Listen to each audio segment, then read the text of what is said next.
భరద్వాజ గారు ముఖ్యంగా విజయ్ దేవరకొండ అదేవిధంగా రష్మిక గారుల నిశ్చితార్థము కొద్దిమంది కుటుంబ సభ్యుల మధ్య జరిగింది అనండి వార్తలు వస్తున్నాయి. సో అంటే గతంలోనేమో వాళ్ళు ఫ్రెండ్స్ అయ్యారు, ఆ తర్వాత బెస్ట్ ఫ్రెండ్స్ అయ్యారు, ఆ తర్వాత లవర్స్ అని చెప్పేసిగా ట్రూల్స్ అయితే మనం చూసాము. సో అన్నిటి కూడా ఫుల్ స్టాప్ పెడుతూ ఇక కాబోయే దంపతులు అనుకోవచ్చా అంటే ఏం చెప్తారు వాళ్ళిద్దరు? అయిపోయింది కదా, ఇంకా కాబోయే దంపతులే ఉంది, దంపతులే.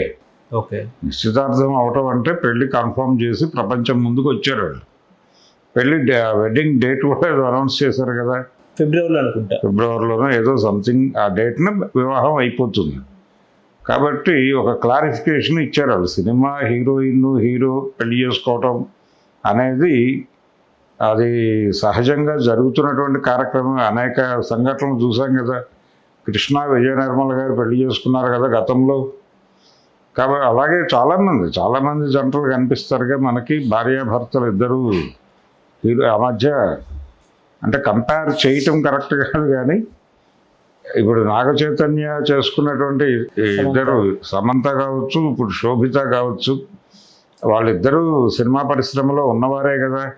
నాగార్జున అమలా ఉన్నారు కదా మోడల్ ప్రపంచానికి. అంటే సెట్స్లో ఏర్పడినటువంటి సాన్నిహిత్యం, వీళ్ళ అభిప్రాయాలు వాళ్ళకి, వాళ్ళ అభిప్రాయాలు వీళ్ళకి నచ్చటం అంత మాత్రమే కాకుండా ఇతనితో ట్రావెల్ అవ్వటం అనేది బాగానే ఉంటుంది, జర్నీ ఇబ్బందికరం కాదు అని ఆ అమ్మాయికి అనిపించాలి, ఆ అమ్మాయితో జర్నీ ప్రాబ్లం కాదని ఇతనికి అనిపించాలి. పైగా ఇది బాగుంటుంది, ఆహ్లాదకరమైనటువంటి ప్రయాణం మనం కలిసి చేయగలం అనే కాన్ఫిడెన్స్ ఇద్దరికి ఒకళ్ళ మీద ఒకళ్ళకి వచ్చినప్పుడే ఇలాంటి నిర్ణయాలు తీసుకుంటారు. అందుకని ఈ నిర్ణయం తీసుకోవడానికి చాలా గ్యాప్ తీసుకున్నారు వీళ్ళు కలిసి యాక్ట్ చేసిన సినిమాలు ఏమిటి? గీత గోవిందంలో చేశారు మొదట, ఆ తర్వాత మిస్టర్ కామ్రేడ్ అనే సినిమాలో చేశారు. కామ్రేడ్ డియర్ కామ్రేడ్, ఆ డియర్ కామ్రేడ్లో చేశారు. ఆ డియర్ కామ్రేడ్ సినిమా చేసేటప్పుడు కొంత ఇది వచ్చి ఉండొచ్చు, ఇంటిమసీ వచ్చి ఉండొచ్చు. కాబట్టి ఆ ప్రయాణంలో భాగంగా ఒకరి అభిప్రాయాలు, ఒకరి నడవడిక ఒకరికి నచ్చి అది స్నేహంగా మొదలై ఈ ప్రయాణంలో ఇతనితో సేఫే జర్నీ అనే ఆ అమ్మాయితో జర్నీ బాగుంటుందని ఇతనికి అనిపించటం వలన ఈ రోజున ఈ నిశ్చితార్థం కార్యక్రమం వాళ్ళు లిమిటెడ్గా వాళ్ళ బంధువుల వరకు, స్నేహితుల వరకు పిలుచుకుని ఏదో చేసుకున్నారు. ఇది దాని వెనకాలన్న నేపథ్యం. సినిమా పరిశ్రమలో ఇలా చాలామంది కనిపిస్తారు మనకి. అజిత్ వైఫ్ హీరోయినే కదా, ఆవిడ చాలా సినిమాల్లో బాలనటిగా మొదలై హీరోయిన్గా నడిపినటువంటి చరిత్ర మనకు తెలుసు. బేబీ షాలినీగా ఎంటర్ అయ్యి, సూర్యను, జ్యోతిక, ఇలా అనేకం ఉన్నాయి. హిందీలో అనేకం ఉన్నాయి. ధర్మేంద్ర, హేమమాలినితో మొదలు పెడితే కాజల్, అజయ్ దేవగన్, ఇలా 100 మంది ఉన్నారు. అనేక జంటలు ఉంటాయి. అంటే సినిమా ప్రయాణం ఇప్పుడు షర్మిలా ఠాకూర్, అలాగే పటోడి, వాళ్ళదొక పేరు ఆ రోజుల్లో. అంటే సినిమాకు సంబంధం లేదు కానీ సినిమాతో సాన్నిహిత్యం ఉన్నటువంటి క్రికెటర్ సౌందర్య కూడా సినిమాతో సన్నిహితంగానే ఉన్నారు. అంటే వెంకటేష్ సౌందర్య పేరు వినిపించినా కూడా లేదు, అప్పటికే అతను వివాహితుడు, అప్పటికే పెళ్ళి అయిపోయింది అతనికి. కాబట్టి ఎలాంటివి పుకార్లు. అలాగే ఇది కూడా పుకారు అని అనుకున్నారు కొంతమంది, పుకారు అనుకున్నారు కానీ పుకారు కాకపోవచ్చు అన్నట్టుగానే వ్యవహారం నడిచింది. అంటే వాళ్ళ ఫ్రెండ్షిప్ హైడ్ కాలేకపోయింది, చేయాలని వాళ్ళు అనుకోలేదు. సో ఒక పాజిటివ్ మూడ్లో నడిచినటువంటి ఒక స్నేహం. అలాగే ఇద్దరు ఒకళ్ళనొకళ్ళు అర్థం చేసుకోవటం వలన ఇక్కడ దాకా నడిచింది. ఇది కరెక్ట్ వేలోనే వెళ్ళారు, బాగానే ఉంది. దాని గురించి ప్రపంచం ఆందోళన పడాల్సినటువంటి విషయం ఏం కాదు. సో అంటే రకరకాల దాని మీద స్పెక్యులేషన్స్ ఇంతకుముందు కూడా నడిచినాయి. వీళ్ళిద్దరూ పెళ్లి చేసుకోబోతున్నారుట అని చెప్పి అలా చాలా సందర్భాల్లో నడిచింది అది. అలాగే వీళ్ళకి సంబంధించిన విజయ్ దేవరకొండకి కానీ, లేకపోతే అతని బ్రదర్ ఆనంద్ ఉన్నాడు సినిమా ఇండస్ట్రీలోనే, వాళ్ళకి సంబంధించినటువంటి సినిమా ప్రమోషనల్ యాక్టివిటీలో కూడా ఆవిడ అడపదడప కనిపించిన ప్రతిసారి ఈ స్పెక్యులేషన్ని బయటకు తీసి, ఇది స్పెక్యులేషన్ అన్న టోన్లో ప్రపంచానికి చెప్పే ప్రయత్నం మీడియా చేస్తూ వచ్చింది. కానీ ఇది వాస్తవం రూపం దాల్చింది, ఇప్పుడు నిజమే అని చెప్పి చెప్పే పరిస్థితి వచ్చేసింది. కాబట్టి వాళ్ళిద్దరూ పెళ్లి చేసుకుంటున్నారు, అయిపోతుంది. పెళ్ళి అయిపోయిన తర్వాత వాళ్ళ పద్ధతిలో వాళ్ళు ట్రావెల్ చేస్తారు, అంతే. అంటే కొంతమంది అబ్జెక్షన్స్ పెడతా ఉంటారు హీరోయిన్, ఎవరు అభ్యంతరం? అంటే హీరోయిన్ సినిమాలు చేయొద్దని చెప్పేసి. ఇక అవన్నీ పర్సనల్ గొడవలు అండి. వాళ్ళు అభ్యంతరం ఆ అమ్మాయికి నచ్చితే ఓకే, నచ్చకపోతే ఆవిడ కంటెస్ట్ చేస్తుంది. కంటెస్ట్ చేసిన తర్వాత అవతల వాళ్ళు అంగీకరిస్తే కొనసాగుతారు.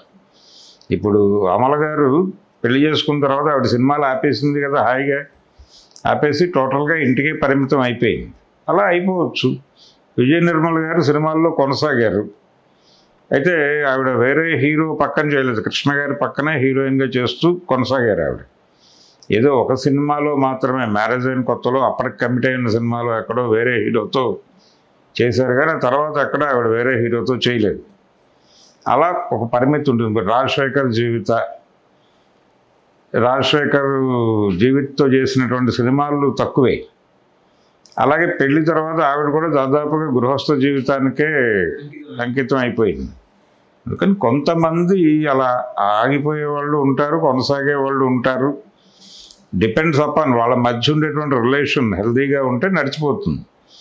ఒకటి ఇక్కడ గుర్తుపెట్టుకోవాల్సిన విషయం ఏంటంటే, భార్య భర్త అనేవాళ్ళు ఇద్దరూ ఒకేలా ఆలోచించాలని రూల్ ఏం లేదు. ఇద్దరూ కూడా భిన్నమైనటువంటి మెదళ్లతో, భిన్నమైనటువంటి ఆలోచనలతో పెరిగిన వాళ్ళు అయి ఉంటారు. భిన్నమైనటువంటి నేపథ్యాల్లో పెరిగి ఉంటారు. వాళ్ళ బ్రాటప్ నుంచి వచ్చే అభిప్రాయాలు ప్రపంచాన్ని ఎలా అర్థం చేసుకోవాలో వాళ్ళకి నేర్పిస్తాయి. ఆవిడకి ఒకలా నేర్పించవచ్చు, ఇతనికి ఒకలా నేర్పించవచ్చు. ఆవిడ చూసినట్టు విషయాలను ఇతను చూడకపోవచ్చు, ఇతను చూసినట్టు ఆవిడ చూడకపోవచ్చు. అయినప్పటికీ ఇద్దరి మధ్య కొన్ని కామన్ థింగ్స్ ఉంటాయి. ఆ కామన్ థింగ్స్ వరకు కలిసి ప్రయాణం చేస్తారు. కొన్ని సందర్భాల్లో రాజీ పడాల్సి వస్తుంది. ఆ రాజీ పడి కూడా కొనసాగుతారు. రాజీ పడి కొనసాగాలని ఏం లేదు రూల్. భిన్నాభిప్రాయాలు ఉంటాయి, భిన్నాభిప్రాయాలు చెప్పుకుంటారు, కన్వే చేస్తారు, కన్విన్స్ చేస్తారు. అవతల వాళ్ళు కన్విన్స్ అయితే ట్రావెల్ అవుతారు. కాబట్టి సినిమా పెళ్ళైపోయిన తర్వాత సినిమాలు ఆపేస్తారు అని అనుకోనక్కర్లేదు. జరపచ్చు, జరగకపోయినా పెద్ద ప్రమాదం లేదని ఆవిడ కన్విన్స్ అయితే ఆపేస్తుంది. వీళ్ళు అలా అడిగే పరిస్థితుల్లో ఉన్నారని నేనైతే అనుకోవడం లేదు. అటువంటి డిమాండ్ విజయ్ దేవరకొండ వైపు నుంచి వస్తుందని నేను అనుకోవడం లేదు. అలా లేదు. వాళ్ళ స్నేహము, వాళ్ళ ప్రయాణము ఇదంతా కూడా చాలా పాజిటివ్గానే ఉంది. అలాంటిది ఏదైనా ఉంటే ఈ పాటికే తెలిసిపోయేది. అటువంటిది ఏమీ లేదు కాబట్టి ఇంత సుదీర్ఘకాలం తర్వాత వాళ్ళు నిశ్చితార్థం దాకా వెళ్ళగలిగారు. సో అది నిలబడే బంధంగానే కనిపిస్తుంది. అంటే మళ్ళీ కోర్టులు ఎక్కడము, ఆ తర్వాత డివోర్స్ ఏముండదు అన్న. అవన్నీ జరుగుతాయా జరగవా నిశ్చితార్థం టైంలో అదన్నీ మాట్లాడుకోవడం కరెక్ట్ కాదు. కానీ ఏం కాదు, మా హ్యూమన్ రిలేషన్ అనేది ఇప్పుడు ఇద్దరు ఫ్రెండ్స్ జీవితాంతం ఫ్రెండ్స్గా ఉంటారని చెప్పగలవా అంటే చెప్పగలిగే పరిస్థితి ఉండదు. ఎక్కడో చోట డీవియేషన్స్ వస్తాయి. ఎవరు ఎవరితోనూ కలిసి కలకాలం నడపరు జీవితాన్ని. నడిస్తే అదృష్టమే.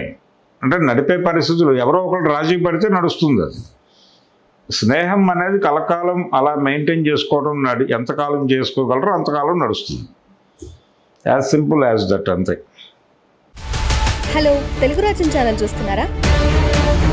సామాజిక రాజకీయ జీవన చిత్రణే తెలుగు రాజ్యం.